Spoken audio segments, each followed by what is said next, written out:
안녕하세요. 평화를 사랑하는 세계인으로 문선명 총재님 자서전입니다. 오늘은 334쪽에서 337쪽까지 분독하겠습니다. 제목은 바다의 주인이 세계를 장악한다 입니다. 바다를 장악하는 나라가 세계의 주역이 된다는 것은 역사가 증명하는 일입니다. 16세기의 영국을 생각해 보십시오. 영국의 여왕 엘리자베스 1세는 왕위에 오르자마자 해양 정책을 강화했습니다. 자본과 기술을 모두 동원해 튼튼한 배를 만들고 용맹스러운 사람들을 배에 태워 바다로 내보냈습니다. 그들은 바다의 끝에 무엇이 있는지도 모르는 채 목숨을 걸고 바다로 나갔습니다. 영국은 원래 바다에 강했던 민족이 아니었습니다. 오히려 노르웨이, 스웨덴의 바이킹에게 침략을 당하던 민족이었습니다. 그렇지만 바다를 잃으면 모든 것을 다 잃는다는 사실을 깨닫고 해양권을 강화한 엘리자베스 1세의 피나는 노력으로 영국은 바이킹과 스페인을 능가하는 해양 제국이 되었습니다. 그런 노력 끝에 대서양의 작은 섬나라 영국은 우대양 육대주의 무수한 식민지를 거느린 해가 지지 않는 나라가 될 수 있었습니다.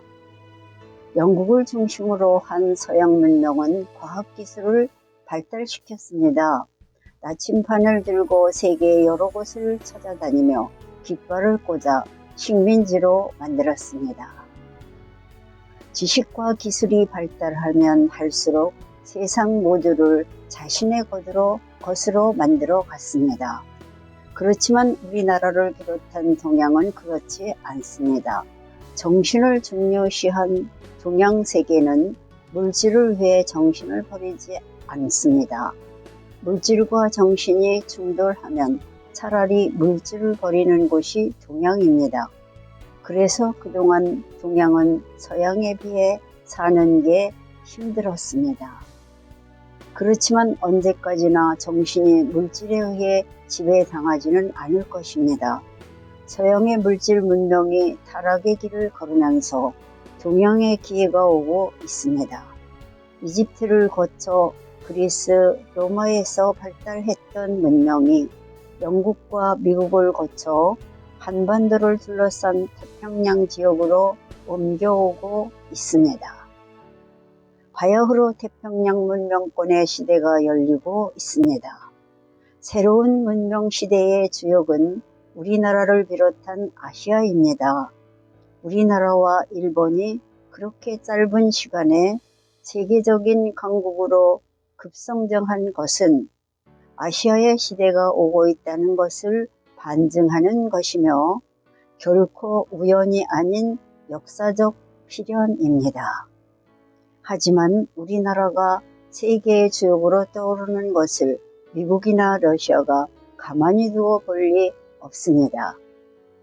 우리나라를 둘러싸고 미국과 일본, 러시아, 중국 사이에 큰 싸움이 벌어질 수도 있습니다.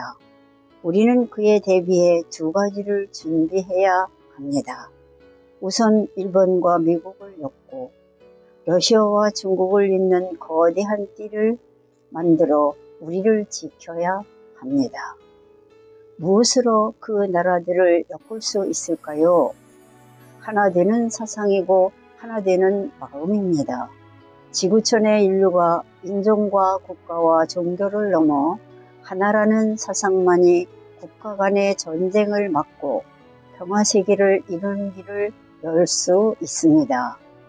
우리는 전쟁의 위험에서 스스로를 지키기 위해서라도 하나 되는 평화 사상을 세상에 심어야 합니다. 또 한 가지, 우리가 대비해야 할 것은 해양시대에 살아갈 힘을 갖추는 일입니다. 태평양은 바다입니다. 바다를 다스릴 힘이 없다면 태평양 문명권의 주역이 될 수 없습니다. 아무리 천원이 도래한다 해도 내가 미처 준비가 되어 있지 않으면 기회를 잡을 수 없습니다.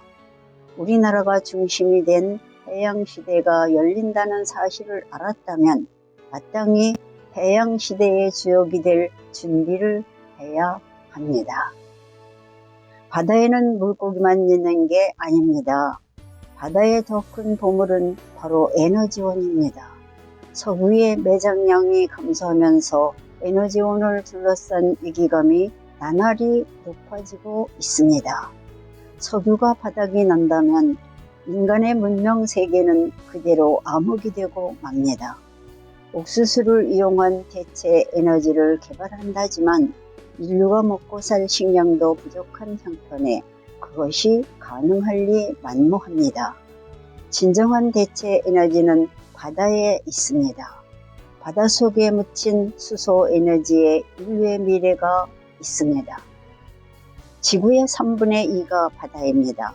바꾸어 말하면 인류를 먹어 살릴 원자재의 3분의 2가 바다에 묻혀 있다는 의미입니다. 그러니 바다를 제대로 경영하지 못하고는 미래를 열어갈 수가 없습니다. 이미 선진국들은 바다에서 석유와 천연가스를 캐내고 심층수를 끌어올려 비싼 가격에 팔고 있습니다. 바닷속에서 자원을 찾아내는 일은 이제 시작에 불과합니다. 그렇지만 바다에 매달려 온 인류가 먹고 살 날이 머지않아 곧 닥치게 됩니다. 해양시대는 저절로 열리지 않습니다. 무엇보다 내가 먼저 바다로 나가야 합니다. 바다로 달려가 배를 타고 파도와 싸워야 합니다. 그런 용기가 없어서는 결코 해양시대를 준비할 수 없습니다. 바다를 점령하는 나라가 이 세상에 패권을 줄 수 있습니다. 바다를 점령한 나라의 문화와 언어가 세계의 언어와 문화가 되는 세상이 곧 옵니다. 따라서 바다를 창조주의 뜻에 맞게 관리하고 바다의 자원을 잘 운용해야 합니다. 바다는 세계를 결속시키는 구심점이 될 것입니다.